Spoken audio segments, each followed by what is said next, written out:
घेतली नाही. गाव घालतोय म्हणून आपण त्यात घालायचं भातात ठीकभर लवंग टाकायची, काळी मिरी टाकायची. काळी मिरी का घालतात तर पोटा साफ व्हायसाठी घालतात.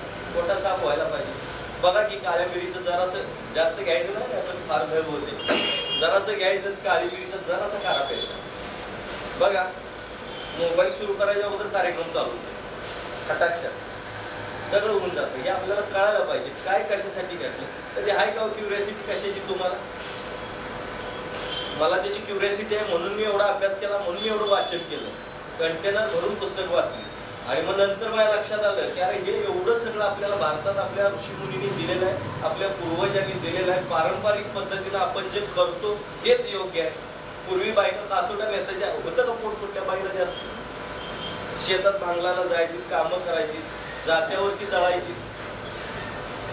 काय नाही, काय होत नव्हतं त्यावेळेस. बायका 4 वाजता आणि 5 वाजता उठून बाई जेवण करायला लागायची आणि मग ती निहारी घेऊन शेतावरती जायची. त्या बाईला काय होत नव्हतं. तिला कधी चष्मा लागला नाही, कधी डोकं दुखलं नाही. ती कुंकू लावताना असं लावायची. जर 2 गोळ्यांच्या मध्ये एक नस असते आपली, त्याच्यावर जर असं जर मसाज केला तर तुम्हाला चष्मा लागू शकत नाही, तुम्हाला कधी डोकंदुखीचा त्रास होऊ शकत नाही. किती उन्हातून या तुम्ही, भाजी घेऊन आला तर लगेच फ्रीजकडे पळता, बाटली काढता, पिता पाण्याची, गार पाणी. असलं पाणी प्यायचं नसतं, त्यानं पोट वाढते, आतली पचनक्रिया सगळी बिघडते एकदम थंड. कारण आज पोटामध्ये वातावरण कसं असतं माहिती आहे की तुम्हाला? किती तापमान असतं माहिती आहे? पोटामध्ये एखाद्या गोष्टीची प्रोसेस करायला 100 डिग्रीचं तापमान लागते. आपल्याला 101, 102, 103 ताप येतो की नाही? 102, 103 ताप होतो कधी कधी. 100च्या वरती गेला तर ताप म्हणतो. म्हणजे आपल्या पोटात 100 डिग्रीचं तापमान असू शकत नाही का? आणि त्याच्यात तुम्ही जर गार पाणी वापरलं तर काय होणार? ते कडक होणार. आणि ते कडक झाल्यामुळे मग अपचनाचे त्रास, मग पोटा साफ होत नाही. म्हणून पाणी उन्हातून जरी आला, तानातून जरी आला तर पहिलं गुळाचा खडा खायचा. शुगर असली तरी सुद्धा सेंद्रिय गुळ घ्या, गुळाचा खडा खायचा आणि त्याच्यावरती पाणी प्यायचं. बघा तुम्हाला त्रास होत नाही. आणि पाणी जास्त गार प्यायचं नाही, अजिबात गार प्यायचं नाही. फार कडक पण खायचं नाही, त्यानं सुद्धा पोट सुटतं, पोट खराब होतं, पचनक्रिया बिघडते. आणि पचनक्रिया बिघडली की तुम्हाला हजारो प्रकारचे आजार होतात. मला सांगा कुठल्या जनावरानं गवत भाजून खाल्लंय का? पोपट गेला, खाळाचा ऊस काढलाय. काय पोपट बाई? एकाला पोपट आहे सर नाही. पोपट एखादा गेला, फळं खातो ना, पेरू खातो, पेरूचा रस काढलाय, ज्यूस काढलाय, पीत बसलाय, कधी बघितले का? आम्हाला मात्र सवय, आम्हाला चावायचं कंटाळा.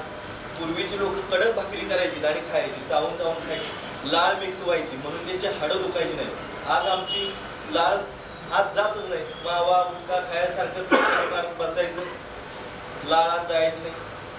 बऱ्याच लोकांना असंच थुंकायची सवय असते. अहो लाळ हे हाडांसाठी खूप मोठं औषध आहे. लाळ अशी दिली नाही देवाने.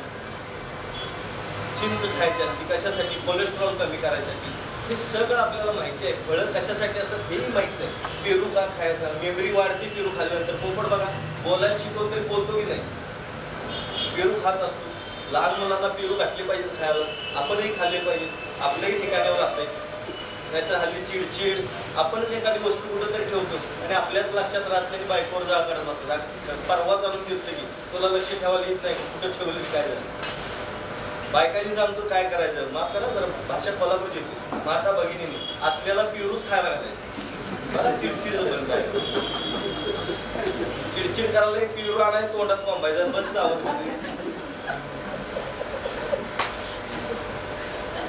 काय करायचं? घाललं पाहिजे. माता भगिनींनी पण राग करू नये. हार्मोन्स इनबॅलन्स होत असताना बायकांना कसं होतं की डोक्यामध्ये सगळं चित्रविचित्र विचार यायला लागतात. कारण कसं होतं, मेंदू कन्फ्यूज अवस्थेत असतो अशा वेळेस. मग कुठल्याही गोष्टीचं दुःख वाटू शकतं, कुठल्याही गोष्टीचा राग येऊ शकतो. कुणाचं कोणतरी मेलेलं असेल त्याचं रडं हिला येतं. कोणतं तरी काहीतरी ऍक्सिडेंट झाला असतो, ऐकलं तरी हिच्या काळजात फस होतं, लगेच भीती वाटायला चालू. हे हार्मोन्स इनबॅलन्समुळे होते. हे आपण समजून घ्यायला पाहिजे हे का होतंय ते. याच्यासाठी कशा लोक दवाखान्याच्या फेऱ्या मारतात तुम्ही? बरीच लोक जातात ते ह्याच्या सायकॅट्रिकच्या गोळ्या खातात. गरज असेल तर मी म्हणतोय तुम्ही किलोनं खावा, पण गरज नसेल काय होतं ते आपण स्वतःला समजून घ्या. स्वतःच्या शरीराची कॅपॅसिटी बघा, स्वतःच्या शरीराकडे बघा. गरज आहे का? आम्हाला हे बघायची सवय नाही. जसं स्वयंपाक घरात नाही ना तसं बाकीचं पण चाललेलं आहे. पण त्याचा विचार करा काय करायचं आणि काय नाही. आणि हे मी का सांगतो ह्याचा पहिला विचार करा. हे तुम्ही समजून घ्या. पहिलं स्वतःला समजून घ्या की स्वतःला काय होतंय. माता भगिनींना विनंती आहे माझी की तुम्ही स्वतःला काय होते हार्मोन्स इम्बॅलन्स म्हणून मला व्हायला लागलंय आणि ह्यात मग घाबरायचं कारणच नाही. कारण वयात येताना मुली चंचल होतात, वयातून जाताना बायका भित्र्या होतात. ते निसर्गाचा नियम आहे. तो नियम आपण पाळतोय. त्याच्यासाठी कशाला पाहिजे एवढ्या दवाखान्याची वारी. काही गरज नाही. स्वतःला समजून घेतलं ना तर बास आहे. धाडस वाढवा. काय होत नाही. हा काळ हा निघून गेला परत तुम्ही आणि ओके होत आहे. आणि ह्या जर वेळेत जर तुम्ही जर स्वतःवरती कंट्रोल नाही ठेवला, बॅलन्स नाही ठेवला तर मग बघा अनावश्यक शरीरावरती जसं अनावश्यक विचार येतो ना तसं अनावश्यक मग केस उगवायला लागतात. बघा बऱ्याच स्त्रियांना इकडं केस उगवायला लागतात, तिकडे केस यायला लागतात. कारण कसं होतंय की आम्ही अनावश्यक विचार करतो. मग अनावश्यक गोष्टी काढायला लागतात शरीरात.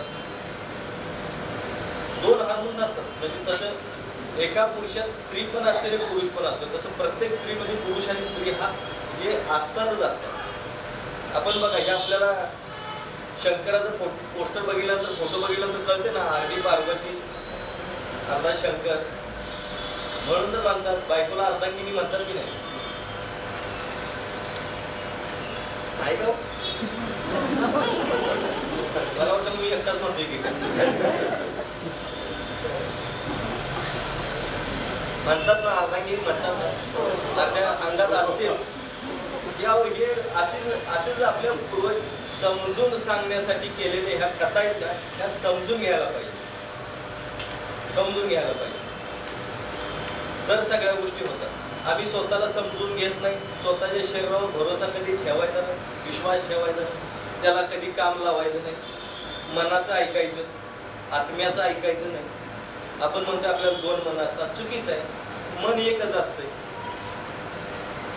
मन चावट असते.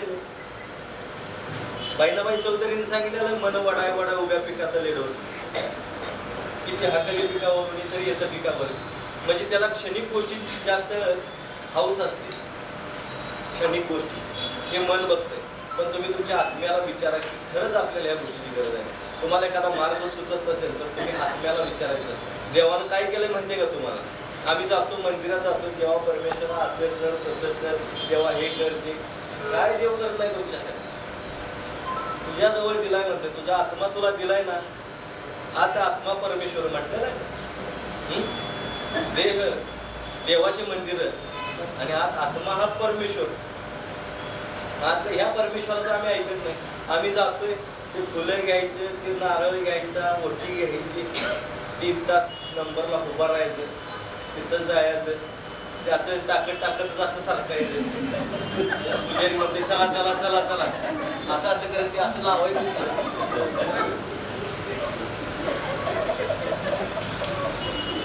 तसंच आहे. चला चला चालू असतं. वडून लावतात तरी पण आम्ही तिथं जातो. तुला वडून लावायची काय गरज नाही. देव म्हटला तुझ्याजवळ दिलंय. प्रत्येकाच्यात त्याचा अंश आहे म्हणून आपण आहे ना अंश. आत्मा दिलाय ना तुमच्या बरोबर. मी आत्म्याचा ऐकायला चालू करा. बघा आत्मा काय सांगतोय. औषधं खा म्हणतोय का नको म्हणतोय. आजारी पड म्हणतोय का नको म्हणतोय. आजारी पडल्यावर काय करू त्याला विचारा. ते सांगाल ते करा. मनाचं ऐकू नका. तर हे लक्षात ठेवायला पाहिजे आणि त्यानुसार आपण वागलो पाहिजे. त्यानुसार आपण काम केले पाहिजे. आणि शरीराला व्यायाम हा पाहिजेच पाहिजे. तर व्यायाम करायचा नाही काय करायचं नाही. हालचाल करायची नुसतं औषधं खात बसायची आणि मग ते औषध खाऊन असं बॉडी बिल्डिंग करत बसायची. सगळ्या आपल्याला माहिती आहे. डॉक्टर लोकांना पण माहिती आहे की एखाद्या औषधाचा साईड इफेक्ट आहे. पण त्यांचा पण नाईलाज आहे. का माहिती आहे. कारण तुम्हाला सवय आहे. तुम्ही ऐकत नाही. काय एवढं बघितलं मला औषधच दिलं नाही. मला पण तसं म्हणतात. खूप लोक म्हणतात अहो ते डॉक्टर साहेब नीट बघितलं नाही त्याच्यामुळे औषध दिलं नाही. आता काय त्याला उडून फाडून बघू. काय झालं माहिती आहे. अहो हे शरीरात वेगळं असेल. प्रत्येकाच्या शरीरात काय वेगवेगळं असतं का. असतं. फक्त त्याच्यावर ठसा वेगवेगळा दिला. अंगठ्याचा ठसा असतो ना हा वेगवेगळा दिला. एकसारखा दिलेला नाही. पण बाकी हृदय सगळ्यांना सारखं आहे, रक्त सारखं आहे, आतली सगळं जे स्ट्रक्चर आहे ते सगळं सारखंच आहे. वर्ण काळा गोरा आहे, पण आत मात्र निग्रो लोकांना काय 2 हात दिलेत का? अमेरिकेत राहतात गोरी माणसं आहेत, त्यांना काय 5-5 किडन्या लावल्यात का? आहे का? कुणाला 4-4 पोटं दिल्यात का? जगातला कुठलाही मानव प्राणी घ्या, काळा गोरा हिरवा गोरा एवढाच आहे वर्ण. अपवाद असतात, कुणाला 6 बोटं दिलेली असतात, काय असतात, अपवाद असतात, असं असतं. तर त्याचा काय 6व्या बोटाचा काय उपयोग नसतो फारसा. तर हे आपण सगळं लक्षात घ्यायचं. आतून सगळं सारखंच आहे, कुणाला काही वेगवेगळं दिलेलं नाही. डोळे दिलेत 2, त्यांच्या नसा कशा आहेत सगळ्यांच्या सारख्याच आहेत. निग्रूच्या पण तशाच आहेत, त्या फॉरेनरच्या पण तशाच आहेत, आपल्या पण तशाच आहेत. काय बदल आहे का डोळ्यांच्या मध्ये, कानांच्या मध्ये, त्या सिस्टीममध्ये काय बदल आहे, मेंदूमध्ये काय बदल आहे, विचारांमध्ये बदल आहे, तर मेंदूत बदल आहे. सगळीकडे तेच आहे, सगळं तेच आहे. गुडघ्यांच्या मध्ये ती वाटी सरकली, ते लिक्विड संपलं, ते डोक्यातले खेळ आपल्या जरा संपवून टाका. खरं सांगा, आपण खातो पितो का नाही, तर त्यात नवीन येऊ शकतंय का नाही? संपलं म्हणजे काय बदलायचंच का? त्याला व्यायाम द्या, त्याला वर्किंगमध्ये घ्या, त्याला योग्य आहे असं खाद्य द्या. तूप प्या कोमट पाण्यातून, बघा ऑटोमॅटिक वाढायला लागते. एक जण मला विचारत तेल पिलं तर चालतंय का? म्हणलं रोज आंघोळ पण केलं. काय सांगायचं? तूप परवडत नाही म्हणून 5,000ची महिन्याला औषधं घेतोय आणि तूप परवडत नाही म्हणून सांगते. काय सांगायचं? म्हणजे माणसं वेळ नाही म्हणतात. गप्पा मारायला, पिक्चर बघायला, टीव्ही बघायला वेळ काढतात. किती काय असो, बघा की सासू सुनेचं भांडण बघायला बायका टीव्हीवरचं काढतात की नाही, पण सकाळी व्यायाम करायला वेळ काढत नाही. विचार करा, व्यवस्थित राहावा, आनंदात राहावा, आयुष्य परत दवाखान्यात जायचं का त्याचा एन्जॉय करायचं बघा. मी नेहमी सांगतो लोकांना, दवाखान्याला पैसा घालताय ना, त्यातला निम्मा पैसा खर्च करा आणि तुम्ही सगळी जग दुनिया बघून या. जन्माला आलोय सगळी पृथ्वी बघून या. तिकडच बघता कुठे मेला थांबला तर तिकडच खापा, इकडे निरोप सुद्धा देऊ. काय तुमची पोरं बाळ काय आत्महत्या करणार नाही तिकडे, तुम्ही तिकडे मेला. बरं झालं म्हणा म्हातारा तिकडल्या तिकडे खपाय. खरंच आहे, म्हणून तिकडे मरा चालते, पण बघता मरा, फिरता मरा. अंतरुणा पडून मेला की किंमत आहे का? बघा की आहे सुटलं, बरं झालं म्हणतात. हा कुणी असू दे, काय म्हणतात, अंतरुणा पडून मेलं, बरं झालं मेलं, सुटलं विचार. त्याचं वाईट वाटत नाही कोणाला. बायकोला सुद्धा वाईट वाटत नाही आपण अंतरुणा पडून मेलो. बायको म्हणत्या बरं झालं. नाही अवघडच आहे. लक्ष सगळं ह्याच्याकडं, पोराबाळांच्याकडे बघायला येत नाही. 24 तास याची होते, रात्री फुटलं मरते का काय कुणाच ठाऊक. उगच काढलं उठून बघायचं आहे का सगळं बघायचं का, शेवटच केलंय ना, त्याला दुसरी कुठली काळजी नसते. संपलं की आपलं बरं सुटलं म्हणायला बरं. त्यामुळं विनंती करतो, अंतरुणावर पडून मरू नका.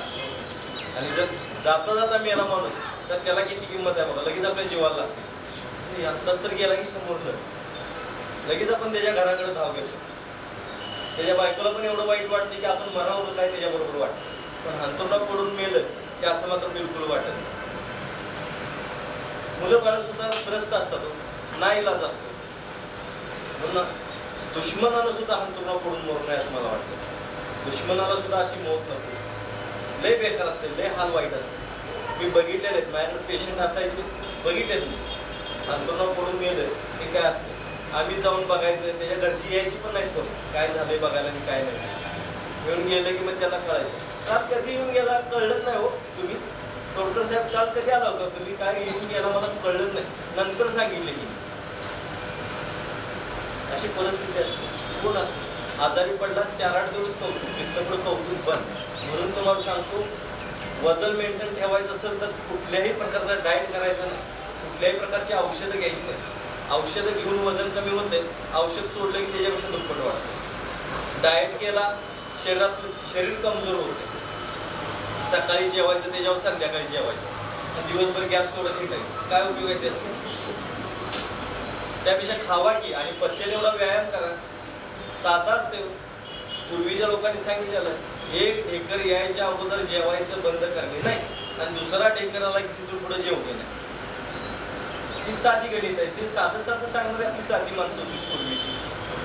आमच्या इथे मात्र कसं असते चांगलं जेवण असलं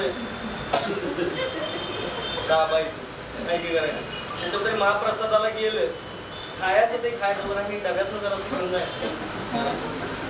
घरच्यांची काळजी जरासं शिरा प्रसाद म्हणून ते घेऊन जायचं. कशाला असल्या गोष्टी पाहिजे. तुमचं तुम्ही खावा योग्य चांगला असू दे नाहीतर नसू दे. जेवण जेवढं ठरलंय तेवढंच खायचं आणि तासानं 1.5 तासांनी 2 तासांनी आपल्या कॅपॅसिटीनुसार थोडं थोडं थोडं खात राहायचं. पोट रिकामं ठेवायचं नाही. पोट रिकामं राहिलं की पित्त वाढतंय उष्णता वाढते. काही काम नसलं की ते काय करणार गॅस तयार करत बसणार. मग ते कसं असतंय ते कपडे धुवायला जे पाणी करतात का नाही वॉशिंग पावडरचं तसं मग होते. पाणी असतंय ते मग बबल्स तयार व्हायला लागतात. गुडगुड तयार होते. रिकाम असतं. त्यामुळे रिकामं ठेवू नका. त्याला काम लावा. जर काम लावलं तर ती पचनक्रिया व्यवस्थित राहते आणि ते पचनक्रिया व्यवस्थित राहिली तर खाल्लेल्याचं व्यवस्थित विघटन व्हायला पाहिजे.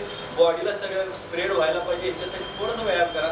सर्क्युलेशन नीट चाललं ना की बॉडीच्या कानाकोपऱ्यापर्यंत सगळ्या गोष्टी पोहोचतात आणि मग बॉडी चांगली राहते.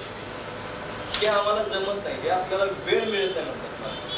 रात्री उशिरा येतो पण आल्यानंतर गप झोपतो का जीव. व्हॉट्सअप कशाला काढत बसायचं. यूट्यूब कशाला काढत बघायचं. एक जण आले होते माझ्याकडे डॉक्टर साहेब तुमचं सगळं फॉलो करतो. मी सगळं फॉलो करतोय बघा. मी तुमचा फार मोठा फॅन आहे. रात्री 2 वाजेपर्यंत तुमचं बघतोय त्याशिवाय झोपत नाही एवढं मी तुम्हाला मानतोय. मग काय फॉलो करतोस. मी सांगतोय 9ला झोपायला 2 वाजता झोपले. कशाचं फॉलो करतो. 2 वाजेपर्यंत तुमचं बघत असतो. सकाळी 4ला उठून बघ चालतंय. रात्री 2 वाजेपर्यंत बघून काय करणार. म्हणजे फॉलोअप झाला का फॉलोअर झाला का माझा ते हे समजून घ्या आणि हसत खेळत राहा. हसण्यावर मोदी साहेबांनी अजून GST लावलेला नाही. त्यामुळं हसा. उद्या त्यांनी जर GST लावला तर हसायचं बंद होईल. पण ते लिपस्टिकवाल्या मुली असतात का नाही तसं मग हसायची वेळ येईल. तेव्हा तो लिपस्टिक लावलेले तोंड जास्त माहिती आहे ना. फोटो काढताना पण सेल्फी काढताना असं चुकून मेलं बिलं तर असतात.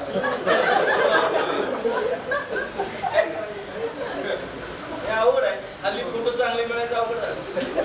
एवढं देवानं तोंड चांगलं दिलेलं असते ते रंगवलेलं असते त्याचा तरी विचार करायचा. एवढं छान तोंड दिलं नाही सेल्फी काढायचं. परवा ती याला बातमी होती न्यूजला आहे का सेल्फी काढता काढता नवरा बायको सेल्फी काढायली. ती पाऊट कर म्हणताना करायला म्हणून आपलं तिनं धक्का दिला नवराच पडला खाली. काय सांगायचं ते पाऊट कर असं म्हणून कर म्हणून नवरा करणं म्हणून करा घेऊन असं जे ढकललं ते पुलावनं खाली नदी. दाराशिंग होती का काय बायको पण असं थोडी ताकद. अच्छा कोल्हापूरचे असं बहुतेक पैलवान होते. काय सांगायचं अशा सगळ्या गोष्टी असतात. काय सांगायचं काय ऐकलं तर बास आहे. तोंड कशाला बघायला पाहिजे का ते पाऊटचं तोंड बघायचं आहे तुम्हाला. त्याला काय तेवढ्यासाठी चालू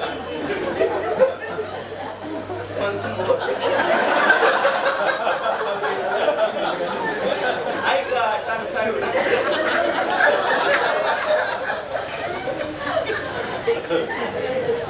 तसंच आहे. हे लिपस्टिक लावणाऱ्या पोरींना ना बर्गर खायला द्यायचं त्यावेळेस बघा मगरीसारखं तोंड दिसत. असा बर्गर ना भात ओढून ते खातील. ज्यावेळेस त्यांचा लिपस्टिकचा विचार नसतो त्यावेळेस असा ते असला मोठा बर्गर असतो. तसं खायचं कळत नाही. भाकरी खा की त्याच्यापेक्षा. भाकरी खाताना बघा तेवढंच तुला तोंड हलवायचं नाही काय नाही. जेवताना भाकरी आवडत नाही मुलांना बर्गर आवडत. हो तेच की ते मला वाटतं ह्यांनी मगरीचं जबडं बसवावं. एक लिपस्टिक लावताना मगरीनं लिपस्टिक लावायची ठरवली तर त्याच्या एका वेळेतच लिपस्टिक संपणार, एक येणा माणूस एवढं मोठं तोंड असते. तिनं लिपस्टिक लावून जर बसली तर अवघड आहे. काय कुणाचं काय सांगू शकत नाही. म्हणून हसत खेळत जगा, आयुष्य परत परत नाही. 2 मिनिटं हसला काय आलं का डोक्यात दुसरं, मेंदू रिकामा होतो. एकमेकाशी गप्पा मारा, व्हॉट्सअपवर नाही, असं प्रत्यक्षात मारा.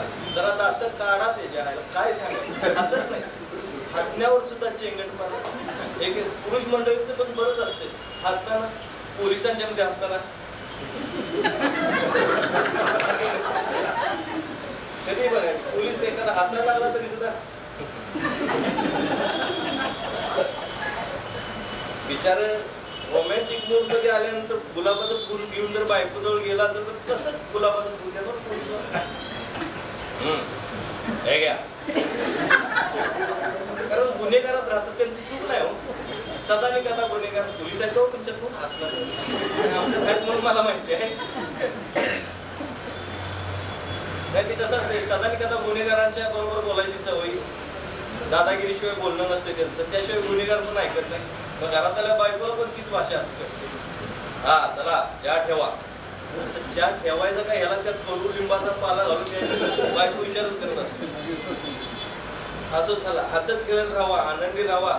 सगळ्या पुरुष मंडळींना विनंती करून सांगतो बघा, बायकोला खुश ठेवणं खूप सोपं असतं. बायकांचं विश्व काय फार मोठं नसतंय. नवरा आणि मुलं बाळा याच्या पलीकडचं विश्व नसतंय त्यांना. संसार कितीतरी काय जरी जग दुनियात काम करेल बाई, पण ते संसारासाठी आलं चिमणीसारखं काम करत. आमचं मात्र काय करते, आपलं काम कसं असते, कमवायचं. पहिलं पगार झाला की ती काळ्या पिशवीतलं घेऊन यायचं जाताना घरला, त्याच्याबरोबर औषध आहे ना ते असते. मग ते असं घोटलं जात नाही, मग त्याच्याबरोबर सोडा किंवा त्याच्याबरोबर स्प्राईट बीट काय काय काय काय न्यायचं. जाताना आणि फरसाना गिरसाना घेऊन जायचा, अर्धा पगार असतातच. घरात जायच तोपर्यंत अर्धा पगार संपलेला असतो. मागच्या उदाऱ्याने पादाऱ्या भागवत तोपर्यंत हे करत तोपर्यंत घरात येतो. बाईचं तसं नसतं, तसं नसतं. तू कमवलं कुठं जॉब केला तरी सगळं घरात आणणार आणि घरातून मग ते पुढं काय असेल ते बघा. पण आमचं तसं नसतं. खुश ठेवणं खूप सोपं असतं बायकांना. कधी काय झालं कसंही एखाद्या वेळेस जेवण झालं तरी कौतुक करायचं, म्हणायचं आहे तुझ्या हाताला चवच वेगळी आहे म्हणायची. बघा महिनाभर बाई वेगवेगळे पदार्थ करून खायला. एक दिवस कसं तरी खायचं पण म्हणायचं, फक्त डब्यावर नाव वाचून म्हणायचं. नाहीतर एकदा काय झालं, माझं ऐकून एकदम म्हणलं आहे तुझ्या हाताला चवच वेगळी, आज काय भारी जेवण केलं, नेमकं मिवनीने डबा देतात. बायकून असलं डोळं करून टाकेल. असं काय नको म्हणून डब्यावली नावं वाचायचं आणि मग कौतुक करायचं. नाहीतर मिवणीचं एक ठीक आहे, शेजारीने दिला असला डबा तर मग मात्र तुम्ही मेलातच. तर हसत खेळत राहावा, आयुष्य परत परत नाही. जास्त औषधं खायच्या मागं लागू नका, कुणाचीच खाऊ नका. घरगुती उपचार करा. सारखं सारखं दवाखाने टाळा. वाईट आहेत नाही असं, दवाखाने काय वाईट नाही. आपल्या फॅसिलिटीसाठी, आपल्या उपयोगासाठी प्रत्येक जण मानवी आरोग्यासाठी झटत असतो, बरोबर आहे. पण मानवी आरोग्य जास्त धोक्यात काय आलं हे पण विचार करा. 100 वर्षे लोक पूर्वी जगायची, दवाखाने नसताना काय नसताना झाडपाला खाऊन काय करून. आज काय करायचं, आज यूट्यूब काढलं तर 256 वर्षाचा एक माणूस आहे. 256 वय झालं, अजून जिवंत आहे. त्याच्यात किती मला वाटते 23 का 24 बायका म्हाताऱ्या होऊन मेल्या तरी अजूनही आहेच. काय करायचं, 256 वय आणि फक्त झाडाची पानं खाऊन जपते, बाकी काही खात. 75 वय झाल्यानंतर जे त्यानं झाडाची पानं खायला चालू केली ते अजून काय बंद नाही. म्हणजे 250 वर्ष झालं ते तेच खाते. आणि अजून त्याला विचारलं काय काम करताय तर ते म्हणते मरणाची वाट. अजून काय भविष्यात इच्छा आहे का, अजून एक लग्न करायची इच्छा आहे म्हणून. आणि त्याला मानलं पाहिजे, त्याचा सत्कार केला पाहिजे. नाही जगलो पाहिजे. आम्ही आयुष्य काढत राहतो, जगत नाही. नुसतं ढकलायचं, आजचा दिवस आला म्हणून ढकलायचा. गाडी घ्यायची स्वतः त्याच्या हप्त्याचं टेन्शन घेऊन बसायचं, घर बांधायचं त्याचं टेन्शन घेऊन बसायचं हप्त्याचं. त्याच्यापेक्षा मी म्हणतो झोपडीत राहिला ना माणूस सुखी असं आपल्याला वाटतंय का नाही. मग का बरं तुम्ही राहिल नाही, कशाला घर बांधता. टेन्शन घेण्यापेक्षा ते बरं ना. आणि होतंय हो, प्रत्येकाची प्रगती होते. नाही असं नाही, फक्त आपण काय करायचं, सच्चाईनं प्रामाणिकपणे आपण काम करत राहायचं. परमेश्वर आपल्याला देत राहतो. तुम्ही करत राहा, मी देत राहतो. हे परमेश्वराचं वाक्य आहे. लक्षात ठेवा, हसत खेळत राहा, आनंदी राहा. आयुष्य पुन्हा पुन्हा नाही, जगा फक्त. हे जग बघा, आला या पृथ्वीवरती तर वेगवेगळ्या देशातली जाऊन बघा तुम्ही कुठं काय चाललंय. देशातली बघायचं, आपल्या देशाची संस्कृती संस्कार ह्याचं पुढं कुठंतरी आपण सांगितलं पाहिजे, बोललो पाहिजे. हे घरगुती उपाय, निसर्ग उपचार आहेत, हे सगळं आपल्याला माहिती असतात. हे इतरांच्यापर्यंत पोचवा तुम्ही. एकटा मी पोचवते, पण कम से कम ते करायचं तरी काम करा. राहू दे इतरांना सांगायचं जमत नसेल तर कम से कम घरच्या घरी तरी करा आणि चांगलं राहावं. काय उपयोग नाही. बाकी सगळं ना आयुष्य असंच संपत जाते माणसाचं. घरच्या घरी करा आणि घरच्या घरी निरोगी राहा, व्यायाम करा, भरपूर आयुष्य जगा, निरोगी जगा. नाहीतर उद्या मारायचं ते आज मारा, पण विदाऊट मेडिसिन मारा, असं मी सांगेन. म्हणजे मला तर असं वाटतं.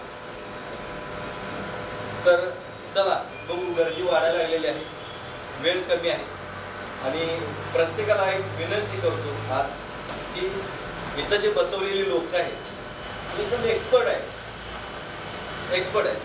ते काहीतरी म्हणून त्यांना बसवलेलं नाही. जी मेडिसिन आहेत जी तयार केलेली, तर ह्याच्या पाठीमागं रिसर्च आहे आणि ती तुमची मानसिकता आहे. आम्ही घेताना चांगलं देतो, पण तुम्ही मानसिकता आजपासून अशी करा की एवढं घेतल्यानंतर मला बरं वाटणारच आणि ह्यातनं मी बाहेर पडणारच आणि पडलोच म्हणायचं. आजपासून तुम्हाला काय असेल ते आम्ही इथं बाबा, तुम्ही डोक्यातून विचार काढा, शरीरातून आजार काढायचं काम तोडकर संजीवनी करत राहील. त्याच्यासाठी आम्ही समर्थ आहोत. पण डोक्यातून तुमचे आजार काढा. बाकीचं काय असेल तर त्याला आम्ही आहे, तुम्ही त्याचं टेन्शन घ्यायचं नाही. जसं एखादी गोष्ट पंढरपूरच्या वारीला गेल्यानंतर गुडघेदुखीवाला पेशंट काय म्हणतो की चला पांडुरंगावर सोपवायचं आणि निघून जायचं. तसं काय असेल पुढचं आजारांचं तर ते तोडकर संजीवनीवरती सोपवा. तुम्ही फक्त मेडिसिन घ्या, घरगुती उपाय करा आणि निघून जा. बरं जे काय ते सोपवा ना पुन्हावरती, ते आम्ही आहे त्याच्यासाठी तुम्ही नका टेन्शन. ते आम्ही बघतो कसं बरं करायचं, काय करायचं, ते आम्हाला माहिती आहे. आमचं आयुष्यच त्यात संपलेलं आहे, आमचं आयुष्य त्यात गेलं. त्यामुळे तुम्ही त्याचं टेन्शन घेऊ नका, अनावश्यक विचार करू नका आजारांच्या बद्दल. इथं जे दिलेलं आहे ते परफेक्ट आहे, त्याच्या पाठीमागे रिसर्च आहे. मी क्वालिटीत कुठंही कॉम्प्रोमाइज करत नाही, कुठंच नाही. क्वालिटीचं जे काय देणार ते एकदम परफेक्ट क्वालिटीचं देणार. जे काय देणार ते इथले माझे एक्सपर्ट आहे, ते तुम्हाला एकदम परफेक्ट देणार. तेवढंच घ्या आणि बरं करायसाठीच आम्ही काम करतो. तुम्ही बरं व्हायसाठी तिथं आलाय ना, हो व्हा ना बरं, आणि एका वेळेत व्हा. सारखं नका फेऱ्या मारू, डोक्यातनं काढून टाका. बघा तुम्ही बरं होताय का नाही, थोडासा व्यायाम करा, थोडंसं हे करा आणि फिरायला जावा. जर काय वाटत असेल अगदीच मनशांती घ्यायची असेल, तुम्हाला डोकं शांत करायचं आहे, मनशांती हवी आहे, कुठं तरी जावं असं वाटत असेल तर कोल्हापूरपासून 50 किलोमीटर अंतरावरती गगनबावड्या तिथं एक माझा तोडकर संजीवनीचा आश्रम आहे. तिथं जाऊन तुम्ही बिनधास्त राहा. झोपड्या येत राहायला तुम्हाला पाहिजे असेल तर RCC पाहिजे तर RCC मध्ये राहायची सोय आहे. सगळं आहे, सगळ्या सुखसुविधा आहेत.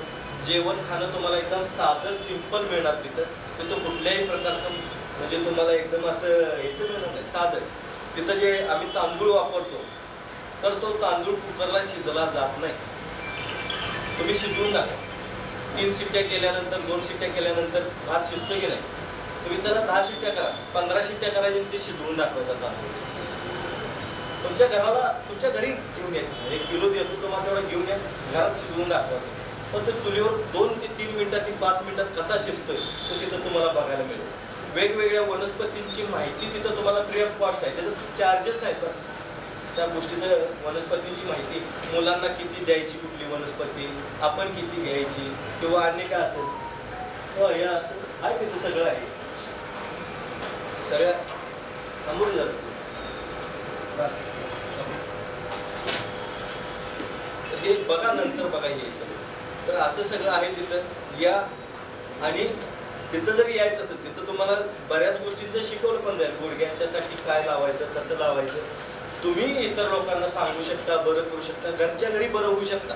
तुमच्या घरात जर समजा कोणाचा गुडघेदुखीचा त्रास असेल, कंबरदुखीचा त्रास असेल, तिथं येऊन तुम्ही शिकून तुमचं तुम्ही 1 दिवस राहा, 2 दिवस राहा, थोडीशी माहिती घ्या. तुम्ही ते घरच्या घरी करू शकता. काही गोष्टी, बऱ्याच गोष्टी करू शकता, त्या कराने बरं व्हावं. काय माझ्याकडे पण फेऱ्या मारायची गरज नाही, आवश्यकता वाटत नाही. येऊन बसा, तुम्ही गप्पा मारायला या, तिथं राहायला या, वाटल्यास ती माहिती घ्यायला या. पण शक्यतो करून वारंवार दवाखान्यात झालं टाळा. तुम्ही एन्जॉय करा, मनशांतीसाठी या. तिथं योगा प्राणायाम जातं बरं, मनशांतीसाठी वेगवेगळ्या गोष्टी केल्या जातात. बघा, डोकं शांत करायचं, काय होत नाही. बॉडी सर्व्हिसिंग करा वर्षातून एकदा. कॅन्सरचं प्रमाण वाढत चाललंय. आज 100ला 25 ते 30 लोक माझ्याकडे कॅन्सरचे येतात. 100 पेशंट असले ना, त्यातले कम से कम 25 ते 30 लोक कॅन्सरचे असतात. काय करायचं? पूर्वी 7-8 वर्षापूर्वी 1-2-4 लोक असायची 100, एका दुसरा तिसरा चौथा जास्तीत जास्त. आज ते 25 ते 30% गेलेलं आहे. माझ्या इथं येतात, त्याच्यावरून सांगतो मी तुम्हाला. त्याच्यापासून वाचा. किडनी फेल्युअर आहे, त्याच्यापासून वाचा. किडनी फेल होऊ नये वाटत असेल, छोटा कांदा चिरायचा, 1 ग्लास 1.5 ग्लास पाण्यामध्ये टाकायचा, तो उकळवायचा, गाळून घ्यायचं, हे पाणी प्यायचं. 15 दिवसातून एकदा प्या, महिन्यातून 2 वेळा, एकदा 2दा, कधी तुम्हाला वेळ मिळेल तेव्हा करा. पण करा. किडनी फेल जाऊ शकत नाही आपल्याला. बघा, व्यवस्थित क्लीन होते, मूत्रमार्ग व्यवस्थित होतो, किडनीवरचा लोड कमी येतो. करून बघा. जळजळ असेल किंवा लघवी करताना जळजळ होते, उष्णता होते, बऱ्याच लोकांना फोर्स नाही येत नाही, हे सगळं जे तक्रारी आहेत ह्या निघून जाऊ शकतात. पण केलं तर योगा प्राणायाम करा, शरीराला व्यायाम द्या, ताकद वाढवा. उगाच इम्युनिटी वाढवा आणि हे करा म्हणून औषधं खायची, ते काय करायचं? त्याच्यापेक्षा योग आणि प्राणायाम आणि व्यायामामधून होतं ना सगळ्या गोष्टी. सांगतात हो, आपल्या तर मोठमोठी लोक आहेत आपल्या देशामध्ये जन्माला आलेली, खरोखर आपण नशीबवान आहोत. योग गुरु आपल्याकडे आहेत, योगा सांगतात. बाहेरच्या देशातले किती लोक ते करतात, आमच्या इथं कोण करतं? कुणी करत नाही. ते करा. कॅन्सरपासून लांब राहा, कारण एकदा झाला तर तो परत बरा होईल याची गॅरंटी नाही. केमो रेडिएशन घ्यायचं, रोजचं मरायचं, बरं 1-2 वर्ष आपण होतो ओके, 1-2 वर्षानंतर पुन्हा ते येऊ शकतं, 4 वर्षानं पुन्हा कॅन्सर होऊ शकतो. तो काय पूर्ण जाईल याची गॅरंटी नाही. म्हणून त्याच्यापासून वाचा. पेपरला बातमी आली होती मागे एकदा की 2025 पर्यंत 87% लोक कॅन्सरग्रस्त असू शकतात. म्हणजे कॅन्सरचं किती प्रमाण वाढत चाललंय बघा. ते कुठेतरी थांबवा, विनंती करतो. घरच्या घरी इलाज करा.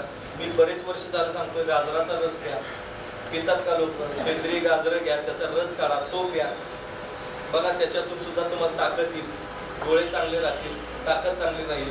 अजून जर बघायचं असेल, विचारायचं असेल किंवा बोलायचं असेल तर तुम्हाला बघा, हळदीची गोळी करायची. सेंद्रिय नॅचरल हळद घ्या, त्या हरभऱ्याच्या डाळीवरी गोळी करायची, ती जिभेवरती ठेवायची, कोमट पाण्याबरोबर गिळायची. बघा, कॅन्सरपासून लांब राहू शकता. अशा काही काही उपायामध्ये होऊ नये म्हणून प्रयत्न करायला काय हरकत आहे? काय खर्च आहे? काय हळदीच्या गोळीला किती खर्च येणार आहे? सांग, किती खर्च येणार आहे हळदीच्या गोळीला? ते गाजराचा रस सांगतोय मी, सलग 21 दिवस प्या, 15 दिवस प्या, 7 दिवस प्या. त्या किती लाख लागणार आहेत त्या गाजराच्या रसाला? पण झाल्यानंतर काय होणार आहे ह्याची परिस्थिती बघा. होऊ नये म्हणून प्रिकॉशन घ्यायला काय हरकत नाही. घ्या, मी पाया पडतो तुमच्या. का सांगतोय मी? पण मला रडायला येतं. आता 2 वर्षाच्या मुलीला कॅन्सर. परवा एक जण आल्या होत्या ताई, मोबाईलमध्ये बाळाचा फोटो दाखवला आणि म्हणले, बाळ हे तोडफोड साहेब आहे. मला कळलं ना. मी म्हटलं काय झालं? तर म्हणले तो गेला, मेला म्हणाले. 10 वर्षाचं बाळ गेलं कॅन्सरने. त्याला मला भेटायची इच्छा होती, कारण कोविडमुळे भेटता आलं नाही म्हणाले, तो मेला. त्या 5-5.5 वर्षाचा असताना कॅन्सर झाला आणि 10 वर्षाचा असताना तो मेला बिचारा. काय बघितलं असं ते? असं बघितलं, असं ऐकलं ना की खरंच असं वाटतं कानात बोटं घालावं काय आणि गप चिवून कुठेतरी जाऊन निघून जावं. काय सुचत नाही. 10 मिनिटं मला ते मी ब्रेक घेतो आणि रडत बसतो. अक्षरशः रडायला येतं. मला काय बोलणार आहे मी? काय करू शकणार? त्या बाळाला मला भेटायचं होतं, नाही भेटू शकलो. असं वाटतं परमेश्वराकडे म्हणावं की मला पण नेहमी त्याला भेटव. एका मुलासाठी असं वाटतंय मला. देव जर मला म्हणला ह्या सगळ्यांनी कॅन्सर मुक्त करतो, कुणाला होऊ देत नाही, तू मरतोस का? एका मिनिटात म्हणलं. काय एकट्याच्या मार्गाने एवढी जर माणसं बरी होत असेल तर काय मला काय त्याचं वाईट वाटायची गरज नाही. म्हणून वाचा आणि प्रत्येकाला वाचवा. खरंच वाचवा आणि वाचा. मी पाया पडून सांगतो, कारण हे फार बिकट परिस्थिती होत चाललेली आहे त्यांचा. म्हणून घरगुती उपाय करा. होऊ नये म्हणून तुम्ही प्रयत्न करा. निरगुडच्या पानांचा रस पाव चमच्यापेक्षा कमी घ्यायचा, तो प्यायचा. त्याच्यावरती गरम पाणी प्यायचं, कोमट पाणी प्यायचं. वाच. होऊ शकतं. हळद बघा की जखमेवरती हळद टाकल्यानंतर आपलं जखम बरी होते का नाही, म्हणजे हळद किती गुणकारी हे सांगायची गरज आहे. ते मसाले पदार्थ मी सांगितले योग्य प्रमाणात जर घेतला, पोटा साफ झाला तर शरीरात उष्णता पित्त कंट्रोलमध्ये राहील, आजार कमी होतील, ताकद टिकून राहील. हे डाएट करून ताकद घालवायची काय गरज नाही. बदाम खा, खजूर खायची, शरीरात ताकद वाढवा, व्यायाम करा, योगा करा आणि जे नैसर्गिक आहे ते खावा. बघा तुम्हाला कॅन्सर होऊ शकणार नाही, पण हे केलात तर खरंच करा. वर्षातून एकदा तरी बॉडी सर्व्हिसिंग करा. कोण करत नाही मला माहिती आहे, 2 वेळा करावं लागते, एकदा तरी करा, कम से कम एकदा तरी करा. पंचकर्मा सेंटरमध्ये जाऊन करू शकता. वमन बस्ती सगळं देतात, पोटाचे मसाज, पाठीचे मसाज हे सगळे करतात. 14,000 रुपये खर्च येतो वर्षाला, घालवा 14,000 रुपये, जाऊ दे तिथे. आनंदी जीवन जगायचं असेल तर काय 14,000 रुपये वर्षाला तुम्हाला जास्त नाही. घरात जास्त माणसं असतील, अवघड आहे करायचं, नसेल तर घरगुती उपाय करा. 3 दिवस सलग ताक प्यायचं. मी सांगतोय ना, बॉडी सर्व्हिसिंग होते 3 दिवस सलग ताक पिल्यानंतर. किती लोक करतात, फुकटचा इलाज आहे तरी करत. ते पण ताक प्युअर नाही प्यायचं. रवीनं घुसळा, वस्त्रगाळ करून घ्या, 1 ग्लास ताकामध्ये 2 ग्लास पाणी घाला. आता ह्याच्यापेक्षा स्वस्त अजून काय सांगायचं. डायबिटीज असं चालतं, सगळ्यांनी चालतंय. काय इन्शुलिन चालू आणि डायबिटीज जुना आहे समजा 20-22 वर्षापासून. बरं, तर 3 दिवस कंटिन्यू ताकवर शरीर कसं होतं, पहिलं धाडस वाढवायला. हे डायबिटीज हे ते ना, मला तर काही गोष्टी व्यायामाच्या अभावामुळे झाल्यासारख्या वाटतं. हां, व्यायाम नसतोय, काही आरबट चरबट खायचं, व्यायाम करायला तुम्ही काही खावा. आमची आजी म्हणायची लोखंडाचं चणं खालंच तरी पचला पाहिजे, म्हणून शेताला उठवून न्यायची, काम कर म्हणायचे. कसं पचत नाही, 8 वाजलं का नाही सकाळचं की असं चैन पडायचं नाही, भूक लागायची, भयानक भूक लागायची. 8 वाजता सकाळी आम्ही जेवायचो. 10, 11, 12, 13 भाकरी खायचो आमच्या आईच्या हातच्या. 10च्या आत खाल्लेल्या मी कधी आठवत नाही. कमीत कमी 10 भाकरी खायचो 8 वाजता सकाळी 10, 12, 13. आणि आमच्या वेळेस ना तेल जास्त ना भाजी कुठली, एक वरण असायचं, आमटी म्हणायचं त्याला, ते आणि भाकरी. भाजी असली तर मात्र अजून 1-2 एक्स्ट्राच असायचे. भाकरी चपाती केल्या तर काय विचारायची सोय नाही, एवढ्या चपात्या खातो. माझ्या शरीराची कॅपॅसिटी तेवढी होती, गरज तेवढी होती. दिवसातून तेवढं मी 3 वेळा जेवलो. सकाळ जेवढं, दुपारी तेवढं, संध्याकाळी नाही असायचं. शेतात काम करायचं, खेळायचं. शाळेतून आलो की आम्हाला करिअर काय माहिती नव्हतं. आमच्या आईवडिलांनी आम्हाला डॉक्टर होऊ दे म्हणून जाऊ दे शाळेला, इंजिनियर व्हायसाठी शाळेला घालू, काही नाही. घरात त्रास देते म्हणून शाळेला पाठवायचं, घरात डोक्याला ताप नको म्हणायची म्हणून शाळेला टाकलायची बघा. आणि तिकडं आलं की अभ्यास कर, हे कर, काय नाही. आलं की शेतावर काम असलं की तिकडं न्यायचं, नसलं तर आम्ही दारातूनच असं दप्तर फेकायचं. आणि मी खेळायला जातो करायचं, पळत सुटायचं. काकी चटणी पांढरा शर्ट, त्याच्यावरच खेळायचं, त्याच्यावर झोपायचं. सकाळी उठून त्याच्यावरच बिना आंघोळीचं शाळेत. आंघोळ आठवड्यात नाही एखाद्या वेळेस मिळायचं. ते पण कसं,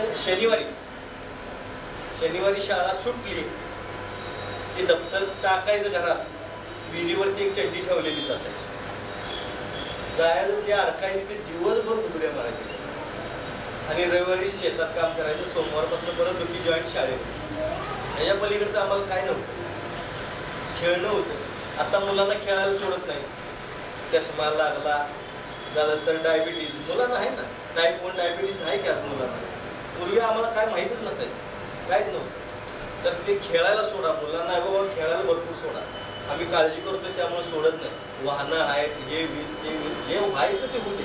ते नाही शिकलं तरी चालेल. बाबा इतिहास साक्षी आहे. तुम्ही कुठेही बघा, कमी शिकलेल्यांनी व्यवसाय केलेला, जास्त शिकलेल्यांनी नोकऱ्या केलेल्या. जास्त शिकणारा नोकरीच्याच मागं लागतो. माझं एवढं शिक्षण आहे, त्या शिक्षणाचा उपयोग कधीही व्यवसायासाठी करत नाही, दुसऱ्याला पैसे मिळवून द्यायसाठी करतो. कमी शिकलेल्याला पर्याय नाही म्हणून तू हे करतोय. तसं तुम्हाला पर्याय नाही म्हणून तुम्ही इन्शुरन्स घेता, काय घेता, पण त्याच्यावर पर्याय निसर्गाने दिलेले आहेत. व्यायाम करा भरपूर आणि धाडस वाढवा. कधी मारायचं काय झालं जाऊ द्या आता, ती काय नको. इंग्लिश बोललं की ते असं वाटतं ना का मोठंच काय तर झालेलं. इंग्लिश नाव ठेवल्यापासून त्याला लयच वाढ. बघ हे पहिले साखर झाली म्हणायची, काय वाटत नव्हतं हा आता जेव्हा काय वाटत नव्हतं, साखर झाली हो जरा त्याला काय नाही, घेतलं औषध घेतलं नाही तर राहिलं चालतं. पण त्याचं डायबिटीज मध्ये रूपांतर झालं, शुगर मध्ये रूपांतर झालं, असं बघा अवघड झालं. ते गल्लीत पीठ विकायला यायची, ते 10 पैशाला मापटं भरून द्यायची, मोठ्याच्या मोठं मिठाई उतीच घेऊन यायचा तो बिचारा विकायला. त्याचं सॉल्ट जसं झालं तसं 13 रुपयाला किलो झालं. 10 पैशाचं 13 रुपये झालंय. तर विचार करा. तसं साहेब कसं माहिती हे घाबरायचं नाही, अजिबात घाबरायचं. धाडस वाढवा, ताक प्या, ताकातून करा. आणि कसं आहे माहिती आहे का साहेब, शेवटी ज्यावेळेस मरणार त्यावेळेसच मरणार. तुम्ही जन्माला यायच्या अगोदर तिकडे राजीनामा घेतला नसतो लिहून, कुठं कधी कशानं. शुगर जीवन घेतो सर, जीवन नगर म्हणून ते आयुष्यभर घ्या आणि मरात 350 खायचं नाही. तो मी सांगतो ना, मला माहिती माझं आहे तरी पण कशाला खायचं आयुष्यभर. बाहेर पडा की. तुम्हाला सगळ्यात मोठं औषध माहिती आहे का? धाडस, आत्मविश्वास पाहिजे. ते सगळ्यात मोठं औषध आहे. आणि सगळ्यात मोठा रोग आहे भित्र, भीती सगळ्यात मोठा रोग. धाडस नाही त्याला बघा 100 आहे. जरा काय झालं, मास्कवर मास्क 2-2 लोक घालायला लागले, त्याशनी कोरोना झाला. आणि एक जण असंच हिंडत होतं, त्याला काहीच झालं नाही. मग किती वेळा मेला कोरोनामध्ये? मग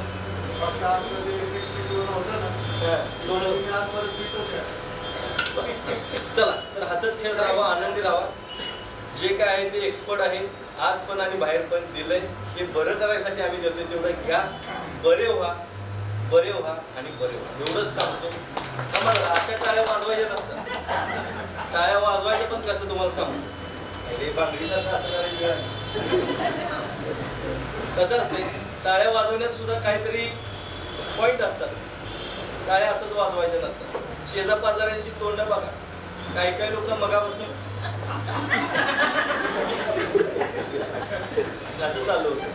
एक जणांनी आतल्यात, आता एवढं सांगतोय समोर उभा राहून, आतल्यात जाम्या असेल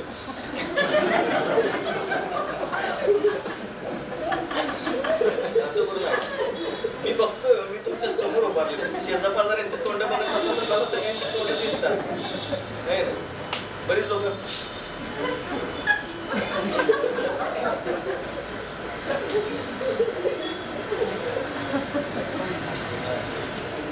मी बघतो, मला सवय टीव्ही बघताना बायकांची तोंड बघायची.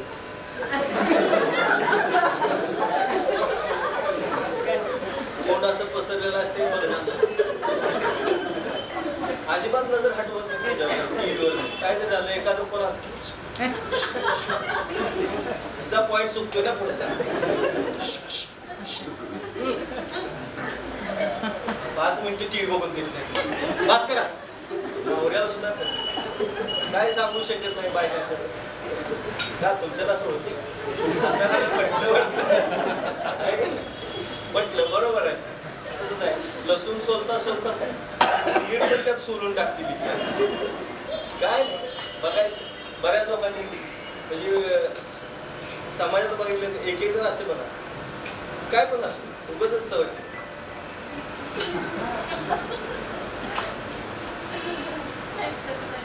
इकडे तिकडे बघायचं आहे की करायला. बस स्टॉपला उभारलेले असतात बघा, बस सीट नाही, बस पुण्यातनं गेली तरी उतर नाही, ह्याच्यात तोंडात आणि ह्याच्यावर आळस गेलेला नसतो. पेंगल बसते, उभ्या उभ्याच वागतात. बस काय सांगतात, बोलायला नाही मला. बस स्टॉपला एखाद्या उभारलेला असेल, काय एखादा उभारला असेल बघा, त्याचा आपला काहीच संबंध नसतो, त्याचं तोंड बघितल्यावर रागच येतोय का आपण का उभारला असेल असं वाटतं. असं आयुष्यात कोण ना कोण तर भेटतंय की त्याचं तोंडच आवडत नाही आपल्याला, काय का का आला असेल असं वाटतं. ही प्रतिक्रिया आपल्याबद्दल होतो. आपल्याकडे बघितलं की 4 लोकांना बरं वाटलं पाहिजे, तसं स्माईल ठेवा चेहऱ्यावरती. प्रत्येक जणाला वाटतं मी देखणं दिसावं, हे करावं. आता गिलावं केल्यासारखं साडी केल्यासारखं त्याची तोंड असतं तर कशाला तोंड तुला मान पोर आहे, दिसायला देखणं आहे, कारण तोंडावले माशा उठत नाही. तुझं तोंड सदानी कदा त्याच्या आईला मन पिल्यासारखं तुझं तोंड मिठाचा काढा तोंडात ठेवल्यासारखं एक जण काय करायचं काय असतं. माझ्याकडे ते औदुंबर होते, ते रोज सगळ्यांना उदाहरण देतो. ते औदुंबरचं औदुंबर म्हणून होतं, डॉक्टर होतं, त्याचे वडील डॉक्टर, तिकडे मराठवाडा विदर्भातलं कुठले तरी होते. वडील डॉक्टर, एकदम छान प्रॅक्टिस चालायची, हसत खेळत असायचा बिचारा. आणि त्याच्या पोराला ते पोटाला हे पोरं आलं होतं. ते आमच्या कोल्हापूरला हळकुंडाच्या पोटाला शिरकून म्हणतात, तसं ते आलं होतं. हसायचं म्हणून नाही. ते एक दिवस मला भेटले, म्हणले तोडकर साहेब तुम्ही एवढं हसवताय, म्हणला नाही ह्याला जरा हसवा. आता तोडकर साहेबांनी हात टेकायची वेळ आली तुझ्या, कसला जोक मारला, हसायचंच नाही. मी म्हणलं अरे औदुंबर एवढा जोक मारला, हास की जरा. प्रत्येक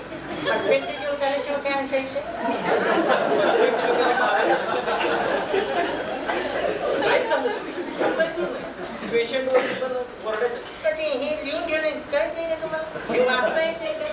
त्याला वाचता येत असतं तर तुला कशाला डॉक्टर केला, तुझ्याकडे कशाला वाचता. माझ्या स्टाफला पण इथे का उभारला, अरे तिथे उभार, इथे उभा. कायम किरकिर. लग्नाला बोलवलं होतं, लग्न ठरलंय, बायको शिव्या घालून म्हणलं असले जायलाच नको लग्न. बायको परेशान असेल, 100% परेशान असेल तुझी बायको.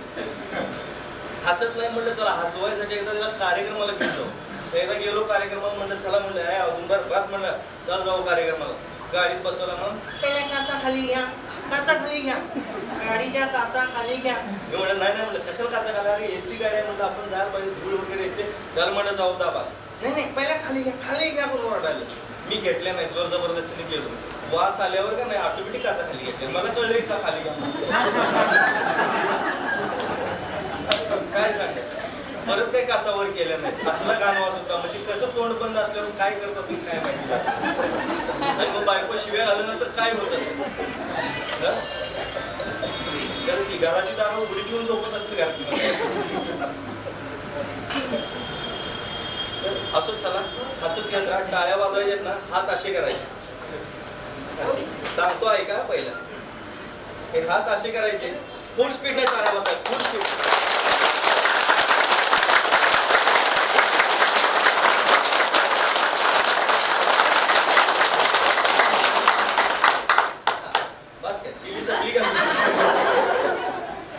संपल्यावर पुढे बोल.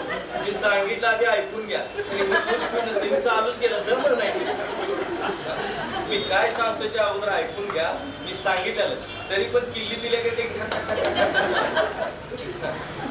हात आता ऐकायचं. तर हात असे करायचे, फुल स्पीडने टाळ्या वाजायचं, फुल स्पीड नाही का. तर ऐकून घ्या. पुढचं सांगू का सुरुवात करू. ते लहान मुलासारखं बघा, नुसतं आ केलं का नाही, आम्ही परत डायलॉग मारला, आ केलं की परत डायलॉग. आता वाजू नका, ऐका पुढचं, नाही तुम्ही सांगणार नाही बघा. हात असे करायचे, शेजा पाजाऱ्यांची तोंड आत्ताच बघून घ्या कशा. असं करायचं, खाट खट खट खट खट जोरात टाळ्या वाजवायच्या. नंतर हात चोळायचे, जोरात हात चोळायचे, गरम गरम गरम गरम गरम व्हायला पाहिजे. नंतर ते चेहऱ्यावरती ठेवायचं, पाठीमागे न्यायचं, इथून असं मानेवरती न्यायचं, वरती बघायचं आणि नाकाने श्वास घ्यायचा मोठा आणि सोडताना तोंडाने सोडायचा. असं करून पुढे घ्यायचं. आत्ताच तुमच्या बॉडीतली एनर्जी आणि हे केल्यानंतरची एनर्जी तुम्ही स्वतः अनुभवाल. शेजापाजारांची तोंड आत्ताची बघायची आणि हे केल्यानंतर किती तोंडावरती तेज येते ते बघायचं. चला 1 2 3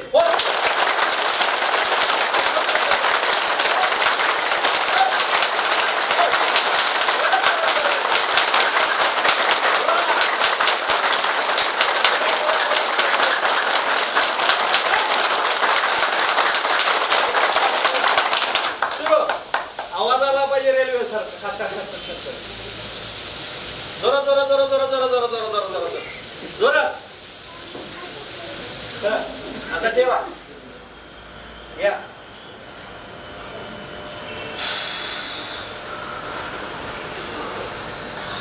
कसं वाटतंय? फ्रेश वाटलं काय?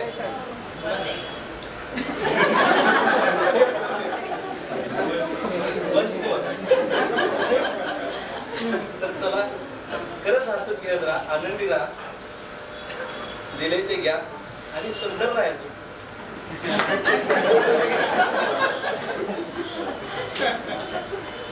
का आत्ता ना तोंड आलेत आम्हाला.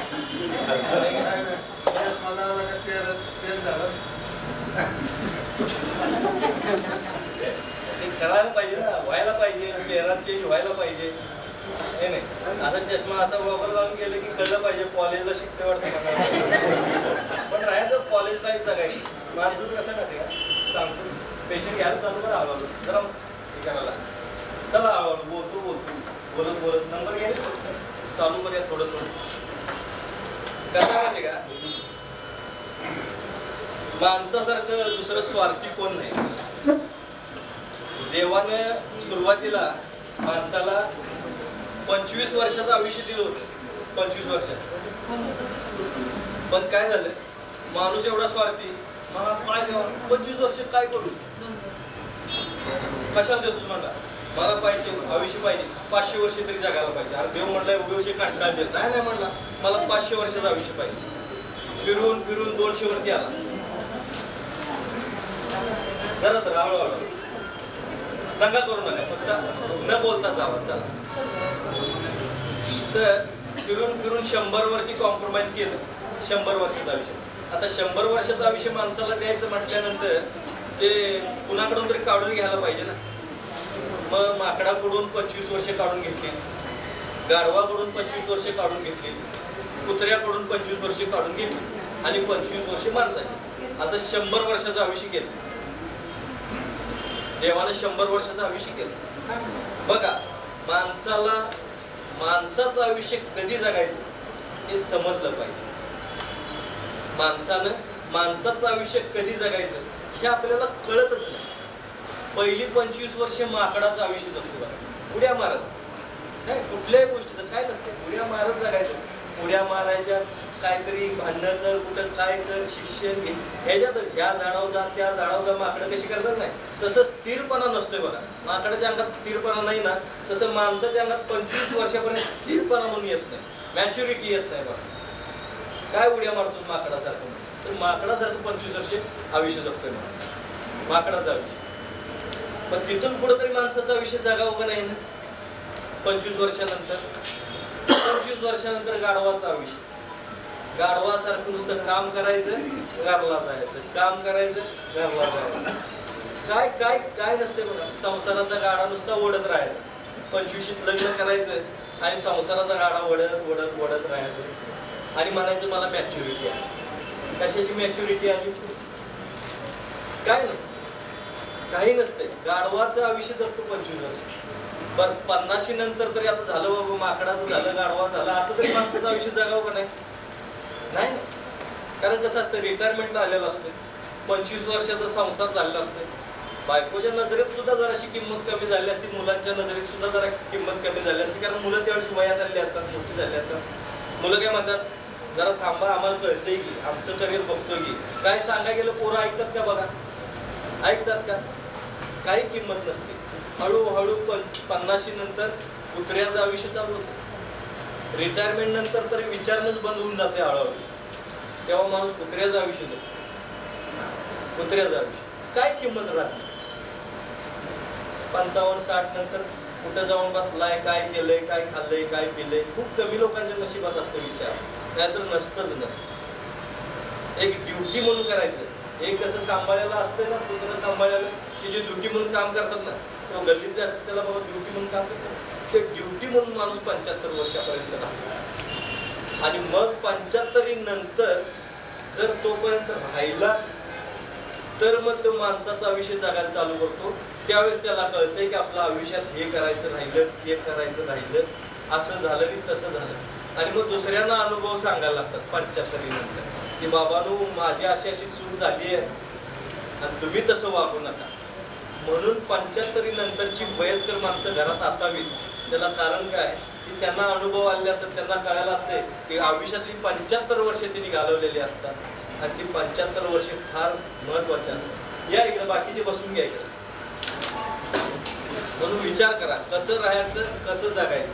मला तर वाटतंय ना, सगळीच 25-25 वर्षाची जे आयुष्य आहेत ना, हे माणसाची म्हणूनच आपण जगलो पाहिजे, तर आपण 100 वर्ष काढू. थँक्यू, धन्यवाद.